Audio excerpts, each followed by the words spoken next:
উপসাগরীয় অঞ্চল তার আধুনিক ইতিহাসে সবচেয়ে অস্থির সময়গুলোর একটির মধ্য দিয়ে যাচ্ছে। যুক্তরাষ্ট্র, ইসরায়েল ও ইরানের মধ্যে শুরু হওয়া যুদ্ধ এখন পারস্য উপসাগরের প্রায় প্রতিটি দেশকে টেনে নিয়েছে এক বিস্তৃত সংকটের মধ্যে, যেখানে একের পর এক ক্ষেপণাস্ত্র হামলা, সমুদ্রপথে হুমকি এবং বদলে যাওয়া কূটনৈতিক সমীকরণ পরিস্থিতিকে ক্রমেই জটিল করে তুলছে। বিশ্বের অন্যতম তেল সমৃদ্ধ ও ঘনবসতিপূর্ণ এই অঞ্চল, যার বুক দিয়ে পৃথিবীর সবচেয়ে গুরুত্বপূর্ণ কিছু নৌপথ প্রবাহিত, এখন দাঁড়িয়ে আছে এক ভয়াবহ অনিশ্চয়তার কিনারায়। আর এর অভিঘাত ছড়িয়ে পড়ছে গোটা বিশ্বে। এই সংকটের কেন্দ্রে রয়েছে ইরান। যুক্তরাষ্ট্র ও ইসরায়েলের ধারাবাহিক হামলায় ইরানের পারমাণবিক ও সামরিক স্থাপনাগুলো ক্ষতিগ্রস্ত হওয়ার পর তেহরান পাল্টা আঘাত হেনেছে শুধু ইসরায়েলের উপর নয়, তার উপসাগরীয় আরব প্রতিবেশীদের বিরুদ্ধেও। বাহরাইন, কুয়েত ও কাতার সবাই হামলার শিকার হয়েছে। বিশ্বের মোট তেল সরবরাহের প্রায় 1/5 যে সরু জলপথ দিয়ে চলাচল করে, সেই হরমুজ প্রণালী ইরান বন্ধ ঘোষণা করেছে এবং এখনো সেটি পুরোপুরি স্বাভাবিক হয়নি। এমনকি ওমান ও কাতারের মতো দেশও রেহাই পায়নি, যারা একদিকে মার্কিন বাহিনীকে ঘাঁটি ব্যবহারের সুযোগ দেয়, অন্যদিকে এতদিন এই সংঘাতে নিরপেক্ষ থাকার চেষ্টা করেছে। তারাও এখন সরাসরি হামলার লক্ষ্যবস্তু। ফলে তাদের একদিকে তেহরানের বিরুদ্ধে প্রকাশ্যে নিন্দা জানাতে হচ্ছে, অন্যদিকে কূটনৈতিক যোগাযোগের দরজাটিও খোলা রাখতে হচ্ছে। আর এখানেই সবচেয়ে বড় বিপদ, এটি এখন আর দুই দেশের মধ্যে সীমাবদ্ধ কোনো যুদ্ধ নয়, এটি পরিণত হয়েছে একটি আঞ্চলিক চেইন রিঅ্যাকশনে, যেখানে প্রতিটি নতুন হামলা পরিস্থিতিকে আরো বড় সংঘাতের দিকে ঠেলে দেওয়ার ঝুঁকি বাড়িয়ে দিচ্ছে। এখন দেখা যাক বাস্তবে এই সংকটের প্রভাব কিভাবে ছড়িয়ে পড়ছে। শুরু করা যাক অবকাঠামো দিয়ে। ইরান সতর্ক করে দিয়েছে, তাদের জ্বালানি অবকাঠামোর উপর আরো কোনো হামলা হলে উপসাগরীয় অঞ্চলের জ্বালানি স্থাপনাগুলোকে লক্ষ্য করে পাল্টা আঘাত হানা হবে। আর উপসাগরীয় দেশগুলো এই হুমকিকে মোটেই হালকাভাবে নিচ্ছে না। সংযুক্ত আরব আমিরাত ও কুয়েতে থাকা মার্কিন ও মিত্রবাহিনীর সামরিক ঘাঁটিতেও ইতোমধ্যে হামলা হয়েছে। এর পাশাপাশি উপসাগরীয় অঞ্চলের কোটি কোটি মানুষের পানির অন্যতম প্রধান উৎস সমুদ্রের পানির শোধনাগার বা ডিস্যালিনেশন প্ল্যান্টগুলো সম্ভাব্য হামলার লক্ষ্য হতে পারে এমন আশঙ্কা তৈরি হয়েছে। এই হুমকি এতটাই গুরুতর যে উপসাগরীয় দেশগুলোর প্রতিরক্ষা পরিকল্পনা ও নিরাপত্তা কৌশলও এখন সেটিকে বিবেচনায় নিয়ে নতুন করে সাজানো হচ্ছে। এর সঙ্গে যুক্ত হয়েছে ইয়েমেনের হুতি আন্দোলন। এই যুদ্ধে তারা নিজেদের একটি নতুন ফ্রন্ট খুলেছে। লোহিত সাগরে তেলবাহী জাহাজে আবারও হামলা শুরু করেছে হুথিরা। এর মধ্যে সৌদি আরবের সঙ্গে সংশ্লিষ্ট জাহাজও রয়েছে। বাব আল মান্দাব প্রণালী এড়িয়ে সৌদি শিপিং কোম্পানিগুলো তাদের জাহাজের রুট পরিবর্তন করতে শুরু করার পর হুথিরা হুমকি দিয়েছে, তারা তাদের হামলা লোহিত সাগরের উত্তরাঞ্চলেও ছড়িয়ে দিতে পারে। এই সেই গোষ্ঠী যারা এর আগেও বিশ্ব বাণিজ্যের উপর বড় ধরনের চাপ তৈরি করেছিল। তাদের হামলার কারণে বিশ্বের বহু জাহাজকে লোহিত সাগর এড়িয়ে আফ্রিকা ঘুরে দীর্ঘ পথ পাড়ি দিতে হয়েছে। এখন তাদের নতুন করে সক্রিয় হয়ে ওঠা এই দীর্ঘমেয়াদী বাণিজ্যিক বিঘ্নকে আরো স্থায়ী করে তোলার আশঙ্কা তৈরি করছে। এবার আসা যাক পুরো সামুদ্রিক পরিস্থিতির দিকে।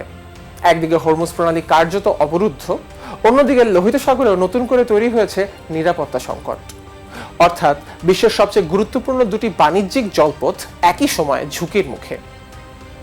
তেলবাহী জাহাজগুলোকে ঘুরিয়ে দেওয়া হচ্ছে বিকল্প পথে, বাড়ছে বিমা খরচ, আর তেলের বাজারে দেখা যাচ্ছে তীব্র অস্থিরতা। উত্তেজনা কমার সামান্য ইঙ্গিত পেলেই দাম দ্রুত নেমে যাচ্ছে, আবার নতুন কোনো হামলার খবর এলেই তা লাফিয়ে বাড়ছে। বিশ্ব বাণিজ্যের জন্য এটি কোনো আঞ্চলিক অসুবিধা মাত্র নয়, এটি হয়ে উঠছে এটি কাঠামোগত ঝুঁকি, যা পৃথিবীর এক প্রান্ত থেকে অন্য প্রান্তে পণ্য ও জ্বালানি পরিবহনের পুরো ব্যবস্থাকেই প্রভাবিত করতে পারে। এই পরিস্থিতিতে উপসাগরীয় ও আঞ্চলিক শক্তিগুলো তাদের পূর্ণ নিরাপত্তার ধারণাগুলো নতুন করে ভাবতে বাধ্য হচ্ছে, প্রায় চোখের সামনে বাস্তব সময়ে। কয়েক দশক ধরে উপসাগরীয় দেশগুলোর নিরাপত্তার প্রধান ভরসা ছিল যুক্তরাষ্ট্র, কিন্তু এখন সেই একক নির্ভরতার ধারণাটি প্রশ্নের মুখে পড়ছে। এই পরিবর্তনের সবচেয়ে স্পষ্ট ইঙ্গিত পাওয়া গেছে সাম্প্রতিক একটি ঘটনায়। মক্কায় সৌদি আরব, তুরস্ক ও পাকিস্তান একটি ঐতিহাসিক পারস্পরিক প্রতিরক্ষা চুক্তি স্বাক্ষর করেছে। চুক্তির মূল বক্তব্য, তিন দেশের যে কোনো একটির উপর হামলা হলে সেটিকে তিন দেশের সবার উপর হামলা হিসেবে বিবেচনা করা হবে। এর ভিত্তি অবশ্য একেবারে নতুন নয়। এর আগে সৌদি আরব ও পাকিস্তানের মধ্যে একটি প্রতিরক্ষা চুক্তি ছিলই, তবে নতুন সমঝোতা এই সম্পর্ককে আরো বিস্তৃত করেছে। এখানে একসঙ্গে এসেছে বিশ্বের অন্যতম বড় তেল উৎপাদক দেশ, ন্যাটোর সদস্য রাষ্ট্র এবং একটি পারমাণবিক শক্তিধর দেশ।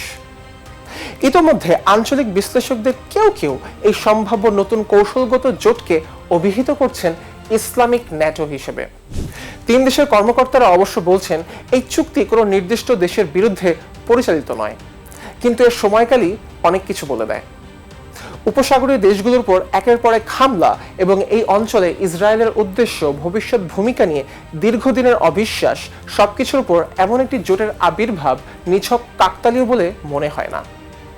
তবে উপসাগরীয় সব দেশ এই সংকটকে একইভাবে দেখছে না। সৌদি আরব বরং উত্তেজনা কমানো ও কূটনীতির উপর জোর দিচ্ছে, এমনকি তারা শান্তি আলোচনার আয়োজনও করেছে। অন্যদিকে ইরানের হামলার সবচেয়ে বেশি ক্ষতিগ্রস্ত উপসাগরীয় দেশগুলোর একটি সংযুক্ত আরব আমিরাত নিয়েছে তুলনামূলকভাবে অনেক বেশি কঠোর অবস্থান। একই সঙ্গে তারা যুক্তরাষ্ট্র ও ইসরায়েলের সঙ্গে নিজেদের সম্পর্ক আরো ঘনিষ্ঠ করছে।